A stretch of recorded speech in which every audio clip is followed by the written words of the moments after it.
आखाती देशांमध्ये सुरू असलेल्या युद्धाचा परिणाम आता सणावारांवर देखील होताना पाहायला मिळतो आहे। सध्या गुढीपाडव्याचा सण आहे आणि या गुढीपाडव्याच्या सणासाठी ज्या पद्धतीने साखरीचे हारकडे बनवले जातात ते कारखाने आता संपूर्णतः नाशिकमधले बंद झाल्याची परिस्थिती ही निर्माण झाली आहे। आपण जर बघितलं तर या ठिकाणी आपल्याला या साखरी उकळवणाऱ्या या भट्ट्या या ठिकाणी पाहायला मिळत आहे आणि अनेक दिवसांपासून ज्या पद्धतीने गॅसचा तुटवडा जो मोठ्या प्रमाणात वाढताना दिसून येतो आहे आणि त्या अनुषंगाने जर आपण बघितलं तर अशा पद्धतीने या कारखाने आता संपूर्णतः गॅस मिळत नसल्याने बंद झाल्याची परिस्थिती निर्माण झाली आहे। एकूण जर बघितलं तर हारकडे बनवण्याची हा कारखाना आहे आणि नाशिकमधला हा संपूर्ण हा कारखाना या ठिकाणी आता आपल्याला बंद पाहायला मिळतोय।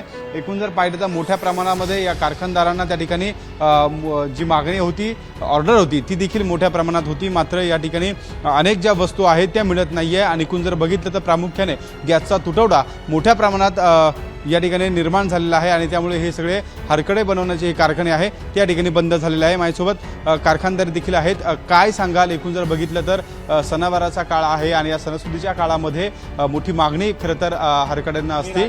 मी हारकड्याचा व्यवसाय 15 ते 20 वर्षापासून करतो। यावर्षी गॅसचा प्रॉब्लेम असल्यामुळे गुढीपाडव्याला कुठल्याही प्रकारचा गॅस मिळत नाही, त्यामुळे आज 15 ते 20 लोकांच्या पोटावर पाय पडला असून कुठल्याही कर्मचाऱ्याला आपण कामावर आणू नाही शकलो आणि हे सर्व कर्मचारी ग्रामीण भागातले असल्यामुळं त्यांना ऊन ताण असल्यामुळं त्यांनाही रोजीरोटी नसती, त्यांचे सारखे फोनवर फोन येतात पण गॅस नसतं मिळत, त्यामुळे मी आणू नाही शकलो त्यांना। किती ऑर्डर आपल्याला होती, किती ऑर्डर? 3 ते 4 टनाची ऑर्डर होती। किती आता आपण आता माझ्याकडे 400 ते 500 किलो माल शिल्लक आहे, जास्त नाही आहे आणि हा नाशिकमधला सर्वात मोठा कारखाना आहे।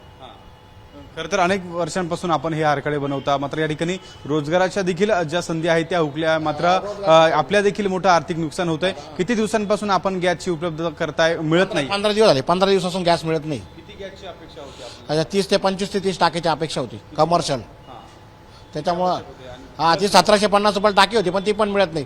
1750 देऊनही टाकी मिळून नाही मार्केटमध्ये कमर्शियल टाकी। नक्कीच आपण जर बघितलं तर अतिरिक्त पैसे जे आहेत ते दिले तरी देखील ज्या कमर्शियल गॅसच्या टाक्या आहेत त्या मिळत नाहीये, गॅस सिलेंडर मिळत नसल्याने हे सगळे हारकड्यांचे जे कारखाने आहेत ते आता बंद झाल्याची परिस्थिती निर्माण झाली। आपण जर बघितलं तर या बाजूला जवळपास 400 ते 500 टन इतका जो हारकड्यांचा जो माल आहे तो तयार झालेला आहे। मात्र अतिरिक्त जी ऑर्डर घेतलेली होती, या कारखानदारांनी जी ऑर्डर घेतलेली होती ती ऑर्डर आता त्या ठिकाणी कॅन्सल करावं लागत आहे आणि त्यामुळे मोठं आर्थिक नुकसान देखील या कारखान्यांचं होतं। आणि एकूण जर बघितलं तर या सगळ्या युद्धजन्य परिस्थितीमुळे गॅसचा तुटवडा निर्माण झालेला असताना या सगळ्या गोष्टींचा परिणाम आता थेट सणासुदींवर देखील होताना आपल्याला दिसून येतोय।